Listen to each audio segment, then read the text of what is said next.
heart of the sea. Basically, this movie is about the story that inspired the epic Moby Dick. It's told through a sequence of flashbacks. Basically, Tom Holland's character, when he grows up, he's talking to the author of Moby Dick, telling his story about the sinking of the Essex.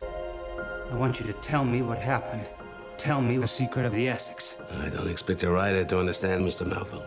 Basically, he has all these hidden secrets. He's never told anyone about what happened of the sinking of the Essex back in the 1820s. Going into this movie, I had high hopes. It's coming out right before Star Wars. Obviously, they wanted to put it out before Star Wars came out because Star Wars is going to crush everything. And the trailers made it look pretty epic, you know? It looked like a tale of like man versus beast. Showed some action scenes. It was pretty intense looking, right? It's a Ron Howard movie. He's a pretty good director, right? So was this movie worth it? Honestly, I was pretty damn disappointed with this movie. The actors deliver fine performances, the acting is great, the visuals are pretty cool, and even the story is somewhat interesting. But even though there is some good acting, the characters to me are pretty flat. There's not a lot of depth to them. And as far as the visuals go, I could see some people not liking the visuals in this movie. Personally, I do. But it kind of reminds me of 300, where the background is obviously like CGI'd and very visually striking, but it's obviously not realistic. And in 300, I kind of liked that. It made it look cool. They do kind of the same thing in this one, where the background is obviously green screen and unrealistic, but they make it look really cool during a couple scenes. But the biggest problem with this movie is I think it was just marketed incorrectly. It makes it look like the Moby Dick story, you know, man versus whale. And there are some scenes in the middle of the movie where they're going whale hunting, and they're pretty intense and exciting, and like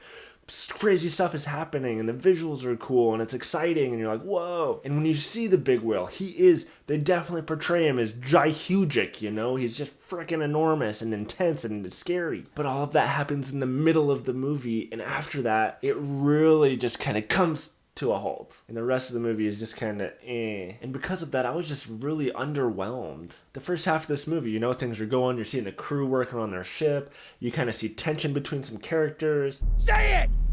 Say it! Say you're scared! I will not. The whale hunting, again, is really cool, but the second half, when it kind of turns into more of a survival movie, it's really not that interesting. And when the character is telling the author about all the stuff he went through, you're supposed to get this idea that basically he's never told anyone this story before. It was so traumatic, he's just always kept it to himself, and he's finally getting it out there. So the whole movie, I'm waiting for this moment of like this huge climax or where something just crazy happens, and like that's what made him so messed up. And it hints at a lot of things that happened, but they never really show you. They talk about some disturbing things that may have happened, but they don't show you any of it. So it's hard to get that feeling or that connection of really feeling for that character of like, oh man, he went through a lot. Mostly because we've seen other movies that have done it way better than this one did. And the whale, the big whale that this whole movie is kind of, the trailers and all the marketing is kind of centered around, and even the Moby Dick book, it's not even in the movie that much. And you kind of forget it's even there. It's not really a threat. This movie would have greatly improved if there was that threat of that whale all the whole time where they're just swimming along or whatever,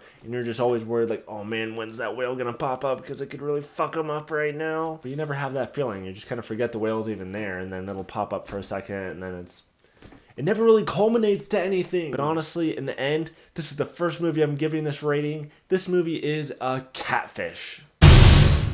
You go in expecting one thing and you get something else. Now just to clarify, Catfish is technically my lowest rating, but don't look at it as that means it's a bad movie. It's not a bad movie. The cinematography is great. Again, the acting is great. It has somewhat of an interesting story. The reason I'm giving it a Catfish is because it misguides you. The marketing makes you think it's going to be this action-packed movie of man versus beast, and it's not that. It's much more of a just kind of a survival story and flat story. I don't know. It's just not what you're going in for. And when the movie ended, I was just kind of like, eh. And if you're new to my channel, please subscribe. And remember to like or dislike this video, depending on if you agree with me or not. Next week is Star Wars. Check out the link above to check out my video on my theory on the Star Wars movie before it comes out. Let's see if I was right. And if you want to see some more movie reviews after this, stick around if you can handle it. Go.